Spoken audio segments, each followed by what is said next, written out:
And so he'll begin writing, and he sends off within just a couple weeks the first account of the Battle of Shiloh. And Johnson gets it, and it is so terrible that he calls it the second disaster of Shiloh. And he's not sure what he's going to do because it's boring. It is just absolutely boring. It is dry. It reads like an official report. And as he tries to figure out how to salvage the situation, he decides he's going to ride down to Long Branch and talk to Grant personally about this. And when he gets there, rather than take the letter out and kind of go through it, he sits down with Grant on the veranda and he says, before we talk about the story, just tell me about the Battle of Shiloh. And Johnson later writes that Grant, who was normally known for being reserved, proved quite loquacious as he told about his own accounts and his own perspectives of Shiloh.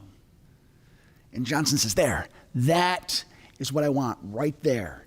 I want you to write down this story as though you're sitting across the dinner table telling a friend. And Johnson later said that Grant immediately grasped what was necessary for a work of public consumption.